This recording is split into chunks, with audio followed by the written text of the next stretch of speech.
여러 날 동안 해와 별이 보이지 아니하고 큰 풍랑이 그대로 있음에 구원의 여망이 다 없어졌더라.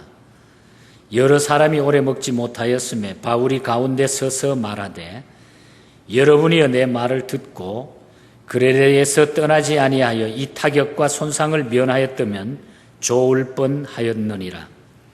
내가 너희를 권하노니 이제는 안심하라. 너희 중 생명에는 아무 손상이 없겠고 오직 배뿐이니라. 나의 속한 바 곧 나의 섬기는 하나님의 사자가 어젯밤에 내 곁에 서서 말하되 바울아 두려워 말라. 내가 가이사 앞에 서야 하겠고 또 하나님께서 너와 함께 행선하는 자를 다 내게 주셨다 하였으니 그러므로 여러분이여 안심하라. 나는 내게 말씀하신 그대로 되리라고 하나님을 믿노라. 그러나 우리가 한 섬에 걸리리라 하더라. 아멘. 오늘은 우리 믿음 문제에 대해서 우리 한번 자신들을 점검해보고 내가 정말 예수를 바로 믿고 있는가? 내가 예수를 믿는다고 하면 내가 이렇게 사는 것이 맞는 것인가?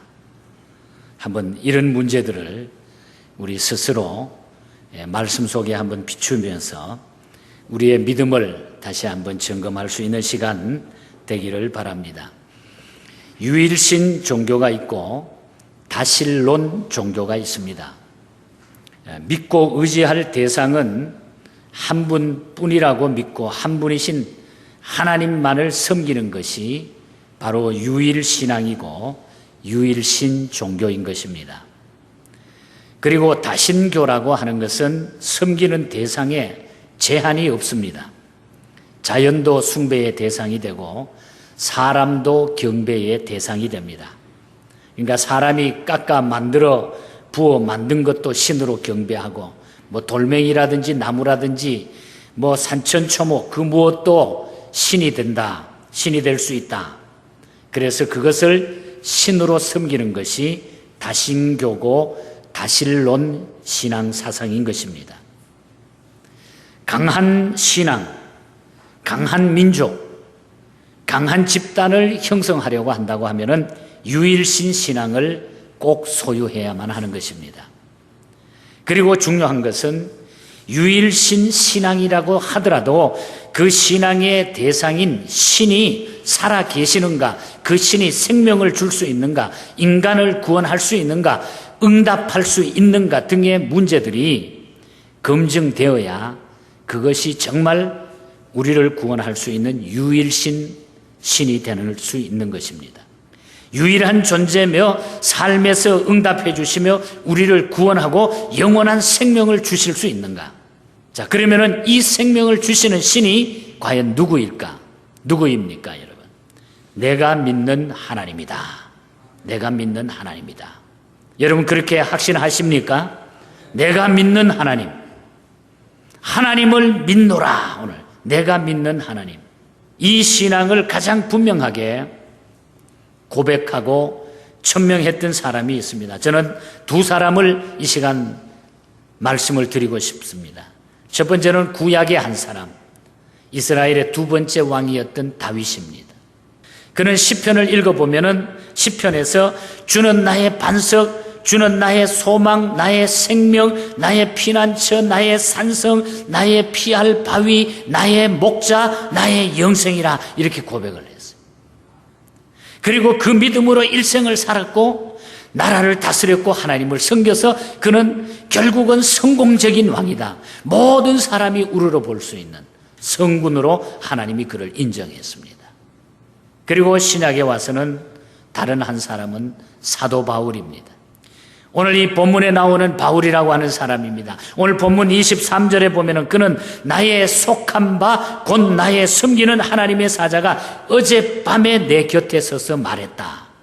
그리고 25절에 가서는 나는 내게 말씀하신 어젯밤에 내게 말씀하신 그 하나님 말씀 그대로 되리라고 나는 하나님을 믿노라. 내게 말씀해 주신 그 하나님을 나는 그대로 믿노라. 그는 철저한 신앙의 소유자였습니다. 말씀하신 그대로 믿는 순수한 신앙인입니다. 스코틀랜드 신학교 교수였던 화이트 박사는 사도 바울에 대해서 한마디로 이렇게 정의를 했어요. 사도 바울은 역사상 가장 탁월한 사도였다. 그 이상 말할 필요가 없다. 헐버트 로키오 박사라고 하는 분은 바울의 전 초상화를 다 그리려고 한다고 하면은 실로 너무 큰 화폭이 필요하다. 지구촌 전체에 그분의 얼굴을 그분의 초상화를 그려도 모자랄 만한 그의 믿음이다. 바울의 믿음을 그렇게 표현을 했습니다. 바울이 기독교 역사에 끼친 영향은 이루 말할 수가 없습니다. 그러나 그보다 더 중요한 것은 그분의 믿음이에요. 신앙입니다. 바울의 신앙입니다. 그는 위기와 환난 앞에서도 하나님을 바라고 의지하는 신앙을 지켰던 것입니다. 바울이 쓴 13권 이상 되는 서신들을 우리가 다 읽어보면은 그의 신앙이 거기에 철철철 넘치고 있어요. 하나님을 어떻게 섬겼는지, 하나님을 어떻게 믿고 있는지, 바울의 사상, 바울의 믿음이 거기에 다 나타나 있습니다. 우리는 오늘 이 본문 말씀을 통해서 몇 가지 이 바울이 믿었던 이 하나님, 바울의 신앙에 대해서 우리가 짚어보면서 오늘 우리의 믿음도 과연 바울과 똑같은가? 아니면 우리의 믿음은 뭔가 잘못되지 않았는가? 내가 정말 믿는다고 하면서 내가 이렇게 사는 것이 맞는 것인가? 오늘 본문 속에서 그 말씀을 몇 가지 살피며 교훈을 얻었으면 좋겠습니다. 그리고 우리가 결심했으면 좋겠습니다. 첫 번째로 이 말씀을 통해서 드리고 싶은 우리 교훈은 선택과 결정의 중요성에 대한 이야기예요. 선택과 결정의 중요성. 바울의 꿈은 지금 로마에 가는 것입니다. 그래서 사도행전 27장에 보면은 이미 그 전에 바울이 자기가 꿈을 꿨던 것은 로마에 가서 복음을 전하는 것이 바울의 꿈이에요. 당시 이 로마는 세계의 관문으로서 교통이라든지 정치라든지 교육이라든지 예술, 상업 모든 것의 중심지였어요. 그래서 그 당시는 모든 것은 로마로부터 이런 말이 생겨났습니다. 모든 것의 중심이, 세계의 중심이 로마였습니다. 그래서 바울은 거기에 가서 복음을 전하는 것이 그의 꿈이었습니다. 그는 로마에 가서 복음을 전하고 싶었는데, 그리고 그 다음에는 스페인에 가고 싶었어요. 스페인은 당시 지구의 끝이라고 여겨졌기 때문에 로마와 스페인을 이 바울은 꿈을 꿨던 것입니다. 그런데 바울에게는 그 찬스가 온 거예요. 비록 그냥은 갈 수 없지만은 죄수의 몸이 되긴 했지만은 하나님의 일을 하다가 복음을 전하다가 지금 잡혀온 그 입장이지만은 그러나 이 로마로 갈 수 있는 그 길이 바울에게는 지금 열려오고 있다는 얘기입니다. 로마로 가는 길이 열립니다. 유대인들이 바울을 죽이려고 하자 바울이 로마 황제에게 상소를 하게 됩니다. 바울은 아버지 덕에 그 당시에 로마 시민권을 받고 있었어요. 로마 시민권자가 황제에게 어떤 문제로 잘못된 것으로 인하여 어떤 문제를 상소하게 되면은 황제가 직접 재판하는 그런 관례가 있었습니다. 그래서 그것을 이 바울은 그 제도를 최대한 활용해가지고 상소를 해가지고 로마로 가려고, 황제 앞에 가서 재판을 받으려고 로마로 가려고 그것을 최대한 활용했던 것입니다. 사도행전 27장 1절을 보면은 율리오란 백부장이 다른 죄수 몇 사람과 바울을 로마로 호송하는 그 호송 책임을 지게 됩니다. 그리고 알렉산드리아라고 하는 이 배를 타고 이제 로마로 떠나게 됩니다. 그런데 그때의 때는 겨울이었습니다. 지중해 겨울 바다는 폭풍이 불고 바람이 차서 매우 춥습니다. 그래서 미항이라고 하는 곳에 닷을 내리고 풍세를 살피면서 며칠 거기에 쉬고 있을 때에 바울이 바다를 잘 알기 때문에 바울이 그런 이야기를 해줍니다. 이곳이 불편하긴 하지만은 여기에서 과동하는 것이 좋겠다. 조금 여기에 머물러 있다가 나중에 바람이 없고 좀 평안할 때 바다를 항해했으면 좋겠다. 바울이 그렇게 이야기를 합니다. 지금 떠나면은 풍랑을 만나게 될 것이고 배와 짐은 물론이고 생명에도 우리가 지장을 받기 때문에 많은 타격을 받고 손해를 보기 때문에 여기서 좀 머물러 있다가 갔으면 좋겠습니다. 이렇게 얘기를 해줍니다. 그러나 11절 말씀에 보면은 백부장이 선장과 선주의 말을 바울의 말보다 더 믿더라, 그런 얘기가 나와요. 선장과 선주의 말은 네가 무슨 소리를, 바울이라고 하는 사람, 네가 무슨 소리를 그렇게 하느냐, 걱정 없다, 재수로 끌려가는 주제에 말이 많다, 우리가 한두 번 지금 지중해를 항해하는 줄 아느냐, 바다에 대하면 우리가 전문가다, 우리가 여러 번 왔다 갔다 했기 때문에 우리가 그 형편을 더 잘 아는데 무슨 그따위 소리를 하느냐, 너는 재수의 입장에 그냥 입 닫고 가만히 있으라, 너는 남의 걱정하지 말고 내 걱정이라 하라, 이런 투로 이야기를 합니다. 이곳에 하루 머물면 경비가 얼마나 더 소요되느냐, 우리는 빨리, 하루라도 빨리 로마에 가가지고 이 지긋지긋한 거, 우리의 책임을 다 벗어버리고 싶다. 그것이 선장이나 선주나 거기에 배를 운영하고 있는 사람들의 공통된 의견이었던 것입니다. 그러나 그때의 최종 결정권을 가진 사람은 바로 백부장 율리오였습니다. 그리고 그가 오랜 향해 경험을 가진 선장이나 선주의 말보다 바울의 말에 귀를 기울이는 것은 불가능한 일이에요. 그렇지 않겠습니까? 그래서 그는 선장과 선주의 말을 듣고 미항을 떠나가지고 바울의 이야기를 듣지 아니하고 그냥 항해를 시작하게 됩니다. 하지만 14절 말씀을 보면은 떠난 지 얼마 못 돼가지고 유라굴로라고 하는 큰 강풍을 만나게 돼요. 폭풍을 만나게 됩니다. 우리는 여기서 선택과 결정의 중요성을 발견하게 됩니다. 그때 그들이 바울의 말을 들었더라고 하면은 풍랑을 만나지도 않을 것이고 배가 파선하는 일도 없었을 것이고 죽을 고비를 겪는 고생이 없었을 것입니다. 순간의 선택이 영혼을 좌우한다는 말은 진리라는 얘기죠. 그런데 바울의 말을 안 듣다가 보니까 가다가 그냥 풍랑을 만나가지고 엄청난 고생이 이들에게 닥쳐왔다고 하는 거. 그래서 우리는 선택과 결정이 우리가 인생을 살아가면서 얼마나 중요하다고 하는 거 우리는 알아야 돼. 내가 무엇을 선택하고 사느냐, 내가 어떤 것을 바라보며 사느냐, 어떤 결정을 내리고 내가 살아가느냐, 여기에 우리가 중요함이 있다는 얘기예요. 설교 시간에 가끔 제가 예와 들은 얘기가 있습니다. 자주 여러분들에게 설교 시간에 제가 말씀을 드린 기억이 있습니다. 미국 남북 전쟁이 있을 때의 이야기입니다. 남군과 북군이 대치하는 지점에 마을 하나가 있었어요. 동네 하나가 있었는데 그 마을 사람들은 북군 지지파와 남군 지지파로 나누어져 있었어요. 그 동네 사는 사람들이. 그래서 남군을 지지할까 북군을 지지할까 이제 막 전쟁이 일어났는데 고심하던 한 사람이 기발한 생각을 하나 짜내게 됩니다. 그것은 아랫도리는 남부군이 입는 회색 바지를 입고 그리고 위에는 북군이 입는 푸른색 저고리를 입는 거예요. 그렇게 입으면 북군도 좋아할 것이고 남군도 좋아하겠다. 그래서 남군의 마음도 맞추고 북군의 마음도 맞추겠다. 그런 생각을 하고 그렇게 아이디어를 냈습니다. 그래서 며칠 뒤에 그 지역에서 남군과 북군이 아주 치열한 전투가 거기에 벌어지게 됩니다. 그 사나이는 이때라고 생각을 하고 푸른 저고리에다가 회색 바지를 입고 밖으로 나갔습니다. 그러나 그렇게 나타나자마자 북군은 그가 입은 회색 바지를 향해서 총을 쏘아대고 남군은 그가 입은 푸른 저고리를 향해서 총을 쏴댔습니다. 그리고 그날이 바로 그분의 죽음의 날이 됐습니다. 선택이 중요하다는 거예요. 이것도 아니고 두 가지를 다 자기는 갖겠다 이 말이에요. 사랑하는 성도 여러분, 우리에게도 선택과 결정의 시간이 주어졌습니다. 예수를 선택한 나라, 예수를 선택한 문명이 선진 국가이고 선진 문명이 됐습니다, 여러분. 지난날 예수를 선택하던 사람이나 예수를 선택한 국가들이 이런저런 핑계로 예수를 버리고 다른 종파와 또 다른 신앙을 선택한 것들은 전부 마지막에 망했습니다.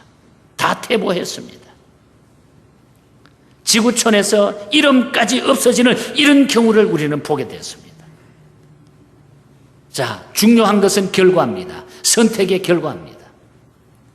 기독교를 선택한 나라와 하나님의 신앙을 선택한 나라 사람들은 한결같이 선진 국가가 되고 잘 사는 나라가 됐고 가정도 마찬가지고 개인도 마찬가지예요. 우리 개인, 우리의 가정 예외가 아닙니다. 우리가 누구를 높이며 사느냐, 누구를 사랑하며 사느냐, 누구를 믿고 사느냐, 행복과 불행, 그리고 나아가서는 성공과 실패가 거기에 그 결정을 통해서 나타난다고 하는 것이죠. 결정의 중요성이라는 얘기예요. 중국에 가면은 우리 신학교가 있는 통화에서 조금 더 가면은 거기가 길림성인데, 길림성 지역에 고유방이라고 하는 조그만 동네가 있습니다. 기름이 아주 많이 난다고 그래서 고유방이라는 이름이 붙여져 있는데, 거기에 가면은 고유방 교회에 최영복 여자 전도사님이 계십니다. 우리 성서대학을 졸업하고 지금은 한국에 나가서 계세요. 그리고 지금은 그 남편 되는 분이 지금 그 교회를 맡아서 목회를 하고 있습니다. 그 최영복 전도사님의 딸 되는 은혜가 우리 성서대학에 또 졸업했어요. 엄마와 딸이 졸업을 하고 우리 선교를 그동안 많이 도왔습니다. 이분은 학교 교사 출신이에요. 학교 선생님을 하고 있을 때에 학교 선생님을 하다가 보니까 신앙생활 하는 것이 너무너무 어려운 거예요. 내가 이걸 그만둘 것인가, 예수님을 선택할 것인가 고민하다가 예수 믿는 걸로 선택을 내립니다. 그리고 많은 어려움과 핍박이 왔어요. 그것 때문에 물질적인 손해도 왔고 여러 가지 일들이 그 앞에 닥쳐왔어요. 그러나 그 예수 그리스도를 선택함으로 말미암아 하나님의 교회가 거기에 살아나게 되고 복음을 전하면서 그 기쁨과 그 감격은, 어려움이 많이 있었지만 그 기쁨과 감격은 말로 할 수 없다고 그래요. 제가 거기에 설교하러 가고 그 교회를 도우러 가고 그 지역에 집회하러 가면은, 목사님 내가 예수 안 믿었으면 아마 지금쯤 제가 공산당원이 돼 있어서 목사님을 잡으러 올 텐데 이렇게 예수 믿고 나니까 너무너무 좋습니다. 그런 얘기를 저에게 몇 번 들려주셨어요. 그러면서 자기는 예수 그리스도를 선택한 것이 인생에 얼마나 좋은지, 얼마나 행복한지. 72년 동안 프랑스를 다스린 루이 14세가 있습니다. 유별난 독재자였습니다. 역사를 보면. 그가 죽은 뒤에 유언에 따라서 시체를 아주 금으로 번쩍번쩍 빛나는 황금관에다가 그 시체를 집어넣고 대성당에 모든 불들을 다 끄고 거기에 큰 초 한 자루만 불을 켜놓고 그 관 앞에 촛불 하나를 켜고 다른 거 불을 다 끄니까 막 금관이 번쩍번쩍 빛이 나요. 불빛에. 그래 놓고 아주 호화로운 장례식을 거행합니다. 유럽 전역에서 왕과 귀족들이 참석한 그런 아주 화려한 그런 장례식이었습니다. 그런데 그날 그 장례식 집례를 맡은 사제가 간 위에 켜놓은 그 촛불을 갑자기 확 꺼버린 겁니다. 주인은 깜깜해졌어요. 그리고 나서 이 사제는 다음과 같은 얘기를 합니다. 오직 하나님만 위대하십니다. 오직 하나님만 위대하십니다. 그러면서 그 장례식장은 숙연해졌어요. 하나님 한 분만 영원하십니다. 사람은 이 땅 위에 아무리 권력을 가져도 죽음은 끝이에요. 누가 위대합니까, 여러분? 누구의 말에 귀를 기울여야 합니까? 그분이 곧 나의 주, 나의 하나님이에요. 그래서 이 사도 바울은 나의 주, 나의 하나님, 내가 믿나이다, 내가 믿나이다. 어젯밤에 나에게 말씀해 준 그 이야기를 나는 믿나이다. 선택의 중요성을 우리에게 보여주고 있어요. 선택을 잘해야 된다고 하는 거예요. 그 다음에 두 번째 교훈은 외적 조건이 절대 조건이 될 수 없다고 하는 얘기예요. 외적 조건이 절대 조건이 아니라는 것을 우리가 기억해야 돼요. 사도행전 27장 13절에 보면은 남풍이 순하게 불매 저희가 득이한 줄 알고 닷을 가봐 그레데 해변을 가까이 하고 행선하더라 그랬어요. 바울이 겨울을 나자고 했던 그 미항이라고 하는 그 항구는 큰 항구가 아닙니다. 편의 시설도 모든 것도 부족한 그런 상태입니다. 그러니까 거기서 긴 겨울을 난다고 하는 것은 상당히 불편하고 어려운 점이죠. 그리고 그때 마침 남풍이 불고 있었기 때문에 북쪽으로, 로마는 지금 북쪽으로 가야 되는데 북쪽 로마를 향해 항해하기엔 아주 남풍이 불어주니까 아주 안성맞춤이에요. 그러니까 다시 말하면은 그때의 환경을 봤을 때는 거기에 있는 것보다는 지금 출발해 가는 것이 훨씬 겉보기에는 좋았다 이 말이죠. 그 조건이. 그래서 이 배는 바울의 말을 듣지 아니하고 그냥 항해해서 거기를 출발하게 되는 것입니다. 그들은 남풍 뒤에 숨어있는 태풍을 예견하지 못해 유라굴로라고 하는 엄청난 그 광풍을 예견하지 못했어요. 다시 말해서 눈에 보이는 조건만으로 모든 것을 판단했다는 얘기예요. 인간의 계산으로 눈에 보이는 것으로 판단을 해가지고 그냥 떠나게 됐다는 얘기예요. 외적 조건은 절대 조건이 아닙니다, 여러분. 외적 조건만 따지다가 보면은 실패를 경험할 때가 많습니다. 우리 역시 그런 경험이 많지 않습니까? 순하게 불어오는 남풍 뒤에 유라굴로라고 하는 광풍이 도사리고 있었던 것처럼 화려한 조건, 눈에 보이는 조건만 따라가다가 보면은 유라굴로라고 하는 태풍이 우리 인생길에 엄청나게 많이 있었음을 우리는 알 수가 있습니다. 내가 그렇게 철저하게 준비하고 철저하게 계획했는데도 어떤 데는 그것이 실패될 때가 많이 있었잖아요. 초대 교인들은 두 가지 상을 바라보면서 살아갔습니다. 하나는 예수님의 십자가상이에요. 예수님의 십자가상. 그리고 다른 하나는 로마 황제의 동상입니다. 예수님의 십자가상과 로마 황제의 동상, 이 두 가지를 늘 이 초대교회 그 당시에 사람들은 바라보고 삽니다. 로마 황제는 세계를 제패한 절대 권력자입니다. 그 동상 앞에 절하고 그를 숭배하면 출세길이 열리고 치부길이 막 열려지는 것입니다. 그러나 십자가에 달린 예수님께서는 33세에 죽으셨어요. 그를 믿거나 바라보면 체포되고 추방당하고 생명을 빼앗겼어요. 그래서 예수 믿는 사람은 그 당시에 체포되기도 하고 좋은 직장 가졌던 사람은 직장에 그냥 쫓겨나기도 하고 이런 핍박과 이런 어려움이 믿는 사람들의 모든 삶에 일어났던 거예요. 그런데 중요한 것은 결과였다고 하는 사실입니다. 로마는 망했습니다. 그러나 예수님의 피 묻은 십자가는 전 세계를 지배했고 로마를 지배했고 나라를 다 지배했어요. 나를 지배했어요. 남풍에 속지 말아야 돼요. 십자가를 바라봐야 됩니다. 방울 피를 흘려 십자가에 못 박혀 돌아가신 우리가 예수님을 바라보지 않고는 절대로 사는 길이 없다는 얘기입니다. 세상에 그 무엇도 우리를 살려줄 수가 없어요. 그래야 우리는 구원받고 영생을 얻고 영원한 복을 얻는 것입니다. 우리가 사는 길, 우리가 영원히 사는 길, 우리가 영원히 구원받고 살아가는 것은 우리 예수 그리스도밖에 없다고 하는. 그래서 바울은 그것을 믿고 지금 나가는 거예요. 그래서 이 선택의 결과, 보이는 것에 집착하지 않았다고 하는 거예요. 지금 현실은 막 어려워요. 태풍이 몰아치고 힘든 일이 있어도 이 바울은 굳건히 서가고 있습니다. 그런데 오늘 이 백부장 율리오라고 하는 사람은 선주나 선장의 말을 듣고서 그냥 적당한데 외적 조건을 그냥 따지면서 그냥 출발을 하다가 보니까 이런 어려운 일이 생겼다고 하는 것입니다. 외적 조건이 절대 조건이 아니다 하는 걸 우리는 예수 믿으면서 분명히 기억해야 돼요. 주님 편에 서셔야 되고 주님의 그 약속을 우리가 믿어야 된다는 얘기입니다.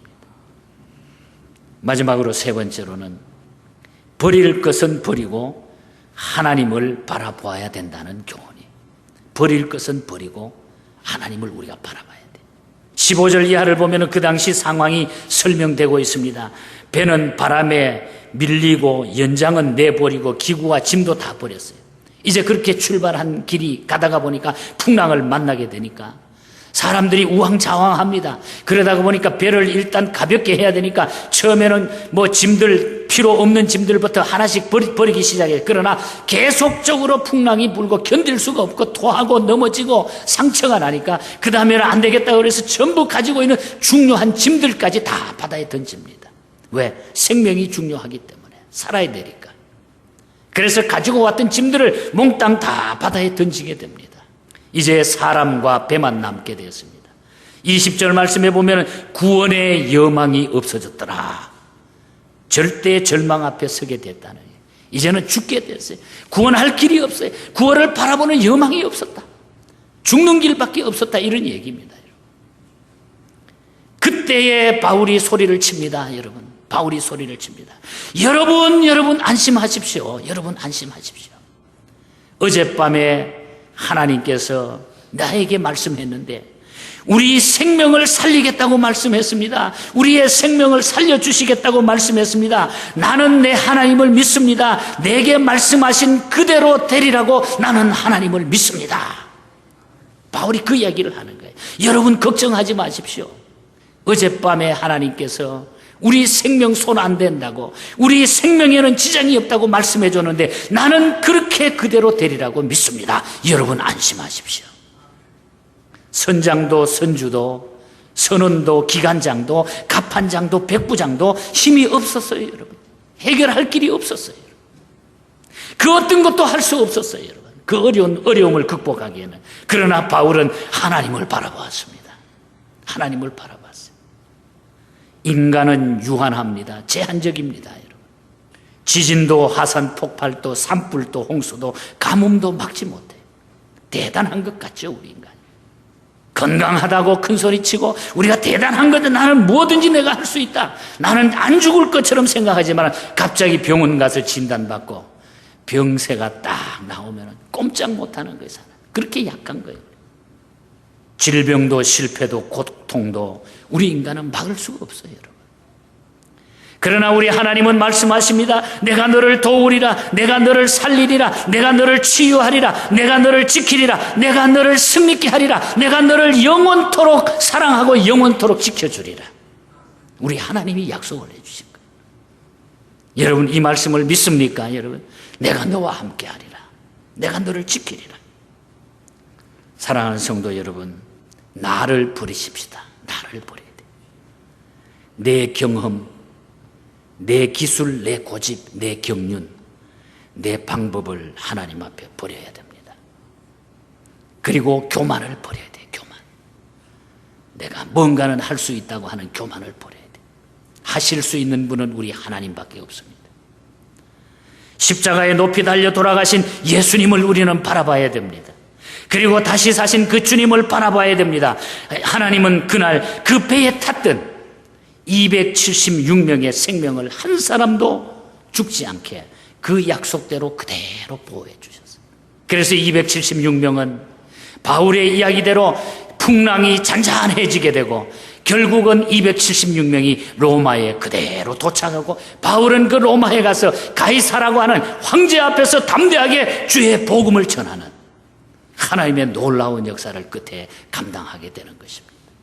나는 내게 하신 말씀 그대로 되리라고 하나님을 믿노라. 하나님을 믿노라. 여러분 우리가 예수를 어떻게 믿고 계십니까? 내가 믿는 하나님은 어떻습니까? 나에게 말씀하신 그대로 되리라고 하나님을 믿노라. 하나님을 믿노라. 오늘 이 고백이 저와 여러분의 고백이 되었으면 좋겠어요. 이 믿음이 여러분의 믿음이 되시기를 축복합니다. 여러분. 이것이 바로 금년에 우리가 하나님 앞에 기도하는 대로 이삭에게 주었던 100배의 복이 우리 교회와 여러분의 가정과 우리 개인에게 그 어떤 곳에서도 우리가 보이지 않게라도 축복되어지는 이 놀라운 그 믿음이 바로 여기서 나와야 되는 거예요. 나는 말씀대로 그대로 되리라고 믿습니다. 이 고백이 완전히 우리의 인생을 바뀌어놓을 것입니다. 오늘 이 시간에 하나님 앞에 이 믿음의 고백을 다시 한번 회복하십시오. 여러분. 그대로 되리라고 하나님을 믿노라. 그대로 되리라고 하나님을 믿노라. 오늘 말씀의 결론도 찬송가 432장의 가사로 결론을 내리기를 원합니다. 마틴 목사님 부부가 만든 찬송입니다. 아무리 어려워도 아무리 힘들어도 주님이 우리를 지켜주신다는 그런 고백이. 너 근심 걱정 말아라. 주 너를 지키리. 주 날개 밑에 거하라. 주 너를 지키리. 어려워 낙심될 때에 주 너를 지키리. 위험한 일 당할 때 그때도 주 너를 지키리. 너 쓸 것 미리 아시고 구하는 것을 주시며 주 너를 지키리. 마지막 4절 가사에 보면 어려운 시험 당해도 주 너를 지키리. 구주의 품에 거하라. 주 너를 지키리. 후렴 가사를 보면 주 너를 지키리. 아무 때나 어디서나 주 너를 지키리. 늘 지켜주시리. 늘 지켜주시리. 하나님은 우리를 지켜주시는 분입니다. 풍랑 가운데서도 지금 막 죽어가는 그 입장 속에서도 하나님은 우리를 지켜주십니다. 나는 말씀대로 되리라고 그대로 믿노라. 기도하겠습니다.